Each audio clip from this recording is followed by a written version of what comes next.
Ini dia kesalahan fatal bisnis frozen food yang harus dihindari.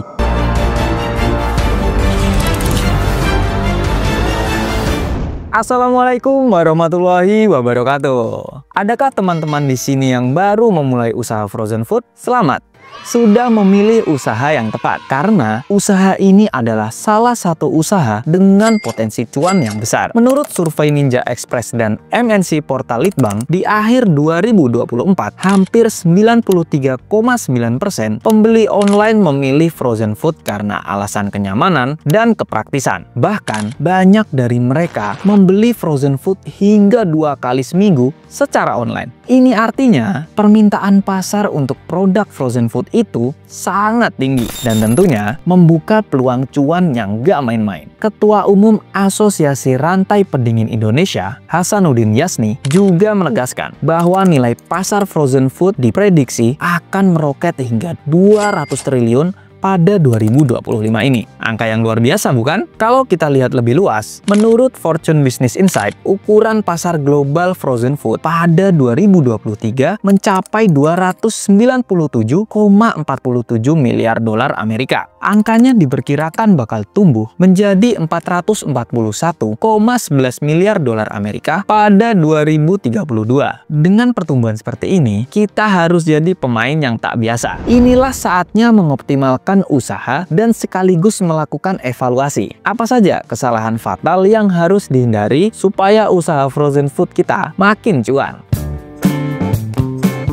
Pertama, penyimpanan tidak sesuai. Menyimpan produk di suhu yang tidak stabil atau tidak menggunakan freezer berkualitas dapat merusak produk sebelum sampai ke pelanggan. Solusinya, teman-teman mesti rajin memeriksa suhu freezer dan jangan terlalu sering membuka freezer. Solusi lainnya, jangan mengisi freezer terlalu penuh karena hal itu akan berpengaruh pada kondisi produk. Kedua, stok tidak termonitor. Bayangkan teman-teman punya freezer penuh stok frozen food. Kelihatannya bagus. Setiap hari ada pelanggan datang untuk belanja. Tapi tahu-tahu saat dicek, ternyata ada produk yang sudah kadaluarsa. Ini bukan hanya akan mengakibatkan kerugian, tapi juga bisa membuat pelanggan kecewa. Kenapa ini bisa terjadi? Mungkin karena stok tidak termonitor dengan baik. Mungkin teman-teman masih pakai metode manual, mengingat-ingat sendiri, atau mencatat di buku. Padahal, ini bahaya banget. Jika teman-teman memakai sistem pencatatan stok otomatis, seperti aplikasi kasir iPOS atau ke toko, masalah ini pasti tidak akan terjadi. Informasi tanggal kadaluarsa setiap produk bisa teman-teman cek di menu pembelian di iPOS. Dengan fitur ini, teman-teman bisa tahu stok mana yang sudah hampir masuk tanggal kadaluarsa dan mana yang masih aman. Selain itu, fitur manajemen stok di iPOS dan ke toko juga bisa memberikan informasi terkait ketersediaan stok. Produk mana yang hampir habis, produk mana yang masuk daftar bestseller, dan produk mana yang kurang laku. Data tadi bisa teman-teman jadikan bahan untuk menetapkan strategi jualan yang efektif, supaya gak ada produk yang terbuang percuma.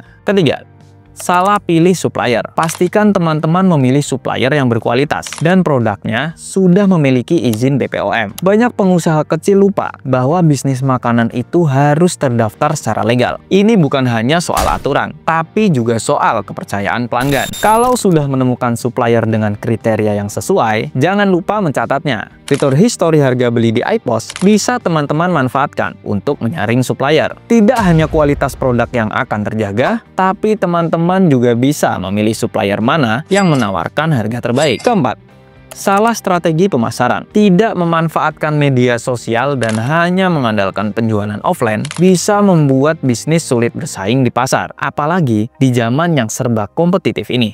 Jika ingin bisnis frozen food ini berkembang, teman-teman harus punya strategi pemasaran yang lebih luas. Manfaatkan media sosial dan marketplace untuk mempromosikan produk di toko. Kelima, salah menetapkan harga. Menjual terlalu murah bisa menyebabkan kerugian. Sementara harga terlalu mahal bisa membuat pelanggan beralih ke kompetitor. Menentukan harga frozen food bukan sekedar meniru harga kompetitor. Kalau terlalu murah, untung yang didapatkan tipis atau bahkan bisa bikin rugi.